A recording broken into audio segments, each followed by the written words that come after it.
What's up, MMA fans? Back again. Here to do a prediction slash preview vid on Maia versus Maia-Shields. So let's get into it. Oh wait, first and foremost, let me address I'm in HD 1080p now, I believe. 1080p should be. If not, definitely 720. So it is HD. I feel good, man. I feel.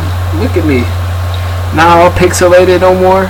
Anyways, let's jump into the card.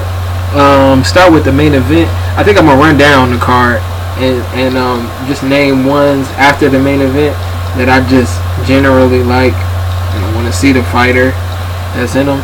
So let's start with Maia versus Maia-Shields.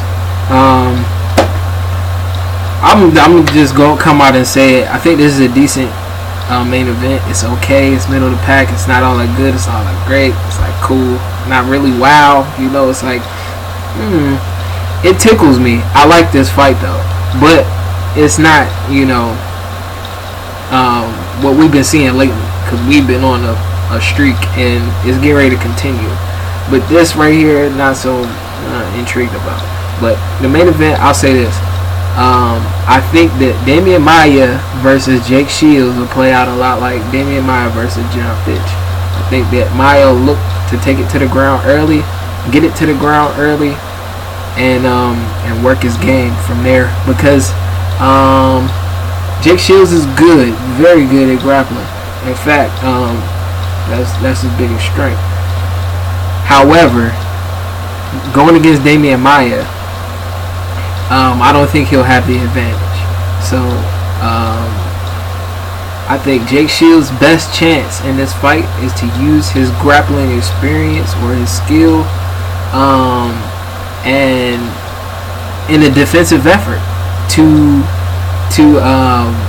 just basically neutralize Maia and keep the fight standing. I think that he could win the fight that way, and it would surprise me if Maia would actually stand with Maia-Shields and be comfortable with it and knock his block off and really give it to him.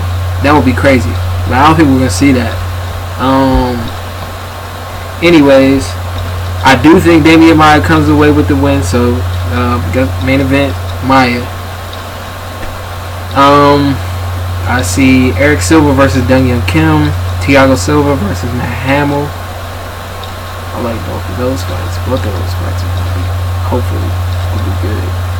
Hopefully, both of those fights have a finish. Dillashaw-Assuncao. Yeah. I think that's it. Anyways, I might have to come back to Eric Silva versus Silva-Kim. I don't know. That's a close fight for me. That is a really close fight. Yeah. Let's come back. I'm gonna skip it. Anyway, let's go to this one. Thiago Silva versus Maia-Hamill. I like Thiago Silva in this fight. The way he looked against Cavalcante. I think he's motivated right now. A little bit. Just a little bit. And I think he's fighting to prove a lot of people wrong. A lot of people thought he was on his way out of the door in his last fight, and now he's starting to attract a little bit of attention again. I think he could keep the ball rolling with a win against Maia-Hamill.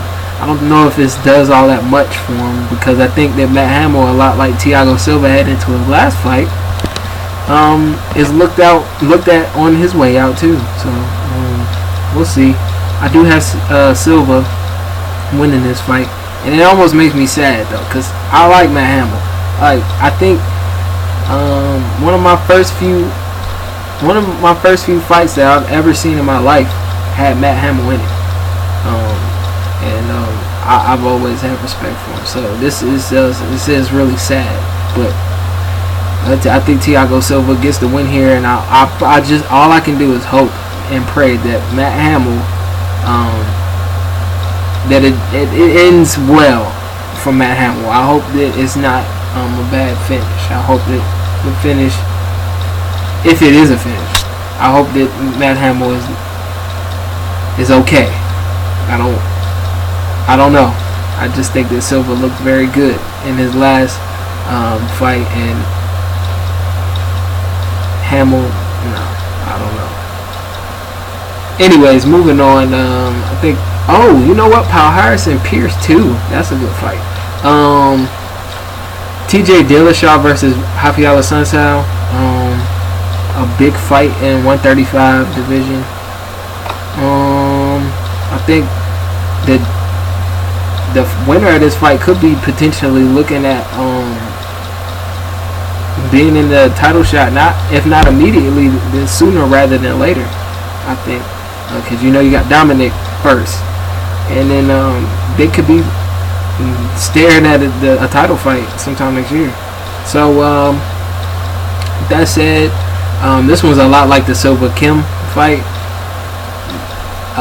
Yes, they're both close for me, but I think I'm gonna go with Dillashaw just because I think he keeps the alpha male streak going. I think there's a knockout here somewhere to be had, and I think Dillashaw gets it. I think that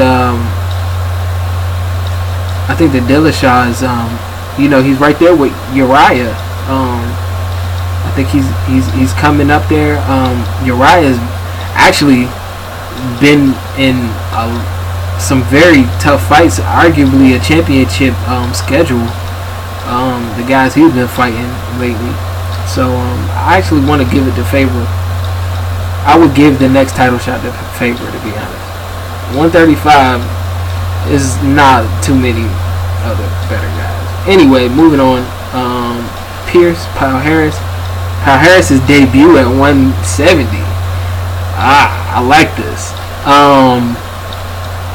I think Palhares gets the win here, and I think he submits him, and I think he looks really good doing it.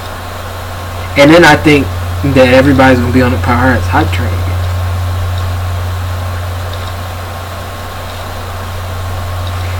Eric Silva versus Silva-Kim. I'm gonna go Eric Silva here, just because I think he continues his experience curve. Getting better after every fight. It's the natural fighter progression. I think that his is climbing at a different rate than Silva-Kim is, and I think somehow he gets the win here. I don't know how. But I think Eric Silva gets the win here.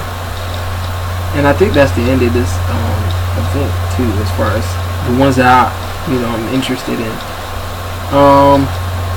Yeah. Anyways, the next time you guys see me, it'll be a preview vid for UFC 166, Cain Velasquez versus Junior Dos Santos, the rubber match. And I will have a prediction for you, as well as a breakdown. I won't be taking a shortcut next time, like I did with this card. But look for that. Also, I may do Roy Nelson versus Daniel Cormier. And if you want me to do a fight, if you want me to predict a fight or whatever, you want me to break down something, mention it in the comments. Also, follow me on Twitter at #MMA. Follow me on WordPress at #MMA.wordpress.com. And until next time, peace.